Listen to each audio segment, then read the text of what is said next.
Bienvenue dans Un mois, un replay, l'émission mensuelle dans laquelle je rejoue à un jeu de mon enfance. Ce mois-ci, j'ai rejoué à Tron Evolution, un jeu adapté du film du même nom que j'avais vu à l'époque, qui est un film moyen, et comme par hasard, le jeu est assez moyen. C'est un peu malheureux parce que j'avais des très bons souvenirs de ce jeu. J'y avais joué quand j'étais assez jeune sur la Xbox 360 et c'était globalement une assez bonne expérience. Je me souvenais que c'était un jeu avec un peu de combat, avec un peu de parcours, on envoyait des disques, c'est un peu stylé, c'est un peu comme dans le film. En plus, le online n'était pas dégueu, il était un peu marrant. Mais aujourd'hui, les serveurs online sont fermés et j'ai un peu plus d'expérience de gaming sous le coude, donc je peux juger le jeu avec un nouvel angle, sous un nouvel angle, et je peux dire que le jeu est pas dingue, vraiment pas dingue, et le système de combat est pas fou, et le système de parcours est généralement assez inutile. C'est un peu malheureux.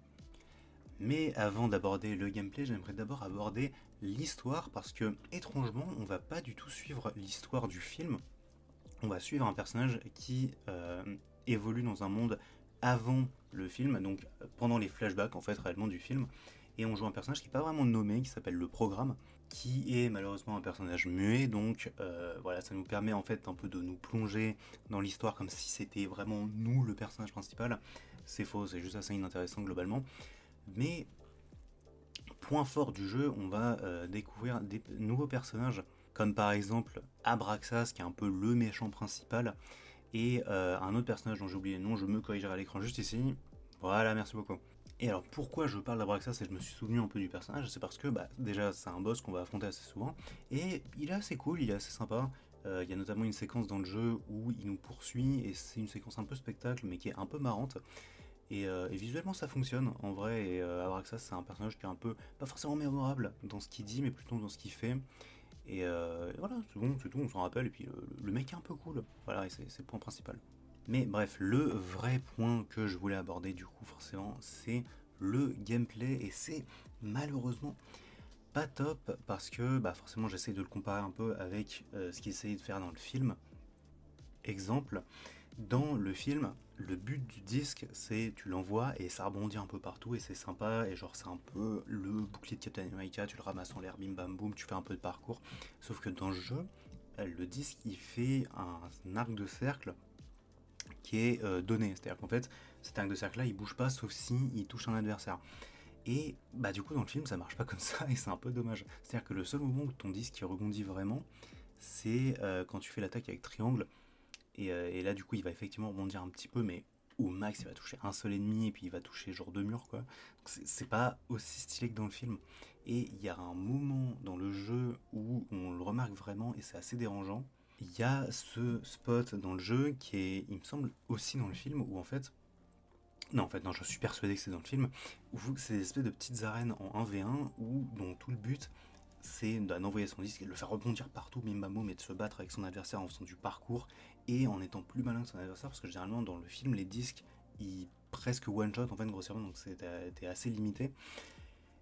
Et tout le but, en fait, c'est ça, c'est de faire rebondir son disque et d'être plus malin que son adversaire, sauf que dans le jeu, il n'y a pas à être plus malin que son adversaire, parce que tu as juste à bourriner, et en fait, à savoir, ok, attends, cet adversaire, il est faible à ça, donc je vais utiliser ça, et c'est tout en fait. Et donc du coup il y a moins de tactique, et c'est un peu dommage, et c'est un peu vraiment le problème du combat. Ça bourrine, ça bourrine, ça bourrine, et tu réfléchis pas. Et juste généralement si t'arrives un peu bas en vie, t'essaies de trouver un truc pour te régène. Pareil pour la jauge d'attaque spéciale. Mais à part ça, c'est là où s'arrête la tactique, et c'est terrible en fait, c'est vraiment terrible. Et autre chose sur la tactique et sur le système de combat globalement, ce qui est un peu stupide, c'est que les disques des adversaires, ils ont, c'est même pas aimbot, c'est qu'en fait grossièrement c'est des missiles à tête chercheuse, hein, vraiment basiquement, c'est-à-dire que toi t'essayes d'être un peu malin, t'es là en mode ok je vais faire du parcours, là il y a un banc, je saute par-dessus, bim pour atteindre ce personnage, ensuite je vais faire ma petite attaque spéciale et tout, mais sauf que dalle en fait, parce que franchement t'as trois adversaires et ils t'envoient tous un disque à tête chercheuse, bah tu te fais trouver le fiac et tu meurs, et c'est terrible en fait, c'est vraiment terrible parce qu'il y a pas, tu peux pas genre outmaneuver finalement, genre manœuvrer autour et faire des trucs un peu stylés, c'est genre juste... en fait, assez souvent, ce que je faisais dans un combat, c'est que je restais en position de bloc et j'attendais et je faisais mes trucs. Et c'est terrible parce que c'est pas censé être ça en fait. Les combats dans Tron, le point fort du film, c'est que les combats ils étaient un peu spectaculaires, un peu sympa, un peu visuellement cool. Et là c'est vraiment un truc qu'on perd, je remarque. Pour finir sur le gameplay, donc pareil du parcours tout à l'heure, il y a des phases de plateforme qui sont pas top et le personnage est un peu lourd par moment et c'est un peu dommage, mais la plateforme c'est pas le point principal du coup, mais il y a pas mal de séquences de plateforme qui sont assez mal foutues, je trouve.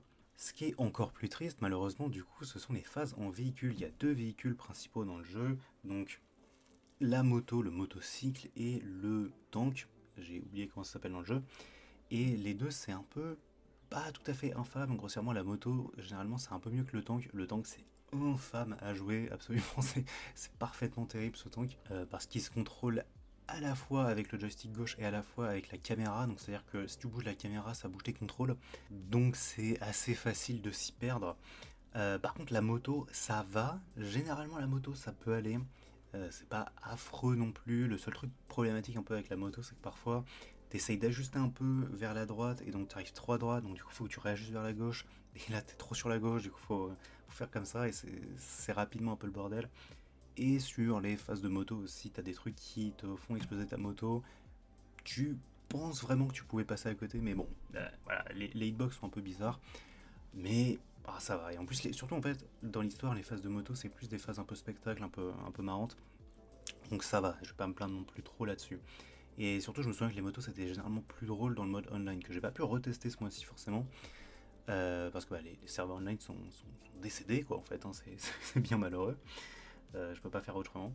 Mais à part ça, globalement, effectivement, j'avais beaucoup de bons souvenirs du mode online euh, à l'époque quand j'y avais joué.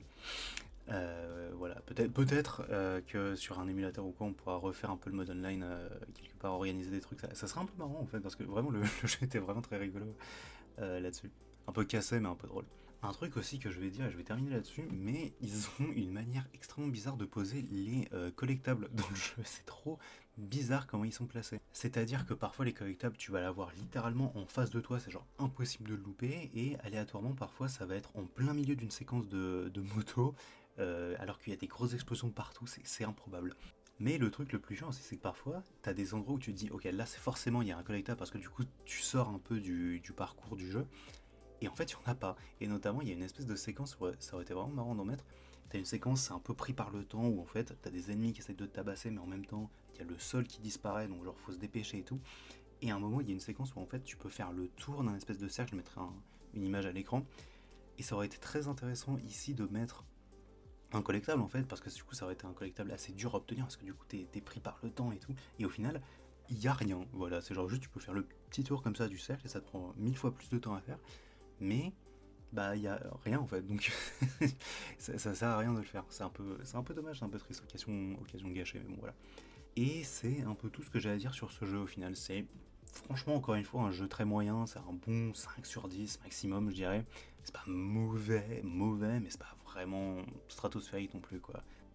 Honnêtement, pour un jeu à licence, c'est vraiment pas affreux.